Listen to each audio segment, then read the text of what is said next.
As we're recording this video, yesterday Nintendo live streamed the Nintendo Switch 2 Direct, and I got a reaction video if you want to check that out. Is that a dinosaur? It's a dinosaur. But it would be disingenuous if I didn't go over stuff that wasn't mentioned in the Direct, particularly because these are some major shifts in the gaming industry. And I don't mean like, oh hey, stuff looks better, Pokemon's gonna run better on the Switch, or any of that. It's more so over like pricing. Currently, economics, people be struggling, you know? And for some people, $60 was already a lot, but also it kind of wasn't. You know, like most people could afford $60 games. Then you go to 80 with Mario Kart. It's like, you know, I feel like that's a breaking point. Mario Kart World being $80, it just seems a bit much. It is cheaper with the bundle because the base Nintendo Switch is like $450, if I'm not mistaken, USD. And then it goes up to $500 with Mario Kart, which is a good deal. And that would still be a good deal even if Mario Kart was a $60 game. But it is troubling that $80 games could possibly be an industry standard at some point, which, you know, adjusting for inflation, yada yada. It's like games from before I was born on the NES were like effectively like $100 or so. I don't remember the actual numbers off the top of my head, but the point of like progressing with like technology and everything is not for things to become more expensive or to equal out what they would have cost many years ago, but for it to like get cheaper. Like a modern day microwave is like 100 times better than the first microwave, but it's also cheaper. That's the point. It's because the technology is better. And as stuff becomes already more available, stuff just becomes, that's the point. And while like some games being like 70, 80, $100 could possibly have an argument for it, that should not be a standard. That should not be something praised. That should not be something like, oh hey, I might consider, like, no, like $60 I feel like is a very solid middle ground for everything. Like if Mario Kart was like, oh hey, we have day one DLC and it's $80, like, okay, I could see it. That'd be kind of weird, but I could see it. I don't remember what they're called, but they're basically upgrades of previous Switch games. Like Kirby's getting one of these upgrades and gets an extra world, so effectively DLC, and you don't really need them, you know? This isn't the first time that this has happened, where you got to pay extra for like a little upgrade of a previous gen game. If I'm not mistaken, Sony did that, and I don't know about Xbox. I'm pretty sure Xbox has always done it for free. But the big meat and potatoes is trying to figure out why the Switch is $450 instead of being like $300. Or just straight up $400. I feel like it's a preemptive reaction to possible tariffs in the United States. If I'm not mistaken, day of the Switch 2 Direct, the Trump administration like announced their like plans for tariffs. If I'm not mistaken, it was like 10% or more for like a bunch of countries. And I don't remember the amount for Vietnam, which is where the Switch is going to be produced, and Japan. I don't remember. But the threat of there being tariffs thrown at Nintendo did, in fact, elevate this price. That's for sure. But whenever it comes to the games, like, I don't know how digital products work whenever it comes to tariffs, but I don't think the percentage makes sense for an $80 game. That's a 33% increase. And it's $10 more for physical. Like, it's a $90 physical game. It goes up to being a 50% increase. So I'm not really sure how that's supposed to make a lot of sense. But also, I want to keep the politics out.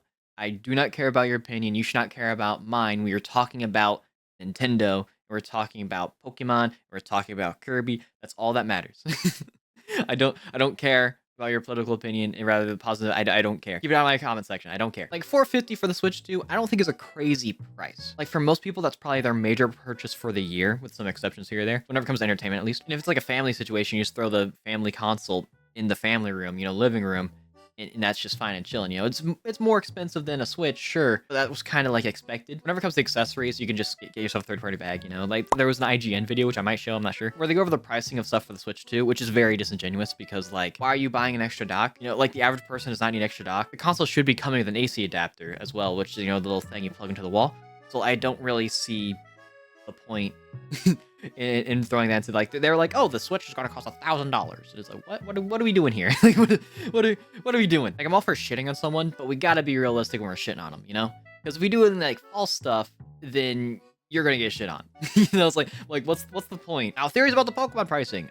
Hopefully it stays 60. I could see it going 70, but if they do 70, I want to get like some cool little bonus, you know? Because there's always like the early day bonuses where it's like, oh, you pre-ordered or you have it bought within the first few months of the game, you get an extra Pokemon, or you get a costume, or something, right? Personally, if it goes to $80,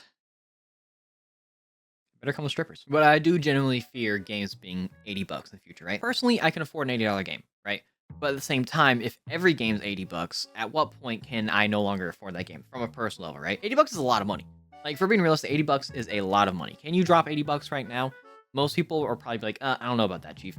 Because $80 is, in fact, a lot of money. Especially for something that you do not need to exist. Like, if you needed to drop $80 on medicine, you probably could, you probably will, because you need that to live. You don't need Mario Kart to live. Like, I think Nintendo knew that people are going to be upset about pricing, so they just didn't bring up pricing at all during the direct, which clearly is true because I'm trying to remember what stream it happened. It happened today as the time of recording this. It's the basketball game. During the live stream, people were spamming in the chat, drop the prices, made the games cheaper. There was the occasional, oh, hey, this game looks fun. But for the most part, most of the comments were just, hey, lower the prices, right? And it makes sense. Like, $80 is a pretty big jump. From, like 60 to 80 is big. That's a big jump. It is troubling that launch games being $80. You know, it's like, I don't know, like it just doesn't really sit right with me unless the game has a ton of content and there's no DLC. Like if Nintendo for some reason is like, we're not doing DLC from Mario Kart World, all the content is in the game right now, then and only then we'll be like, okay, maybe $80 is a fair price. Maybe. That's also assuming the game's gonna be good. That's assuming there's gonna be a ton of content. I'm making a lot of assumptions here. The game isn't out. I don't have the console in my hands. I don't know. It's like when people are talking about GTA 6 possibly being $100. People are like, oh, you know, it's probably gonna be worth it. You know, it's GTA 6. And it could be, but the content needs to be there. There needs to be like no DLC, none of that. And personally, I don't mind paying for DLC for games, but I do mind dropping a premium on the base product, you know? Like, I think that's fair. And there's like the whole thing of like, oh, hey, some of the cards are just like licenses now, like they're codes to download the game, which is so dumb. Like, I think that's really annoying. If you own a cartridge or a disc, you don't own the game. Like, you own like the little piece of plastic it's in. You don't own the game, right? Which is dumb. But you are still able to like play the game unless it's like a online only game. Which at that point, why do you have a disc Overwatch? It just doesn't even make any sense. And I think whenever it comes to sudden price hikes, it is Nintendo trying to get as much money as possible while kind of like reacting to possible tariffs in the United States and just trying to milk as much money as possible. Because, like, if it was just affecting the United States, that'd be annoying. But they're charging, like, more money in other countries and other regions as well. You know, like, Canada's going to be paying more. You know, the UK is paying more. It's not just a US thing. So clearly they're using the US tariff situation to basically bolster up their sales number. Not bolster their sales numbers, bolster their sales profit. Or I think that's the term. They're getting more money. They're trying to get more money. And possibly it could be a 3DS situation, where the 3DS was like almost $400 or something, or maybe it was almost 300. Regardless, right? It was a lot of money. Then it got cut down to like 150, I think, because its sales numbers were just so poor. Regardless, this video's been all over the place because I'm basically just kind of like just spitballing, kind of like rambling, just kind of like blah, you know, I'm kind of ranting a little bit. But yeah, that's all I got. You know, hopefully things work out.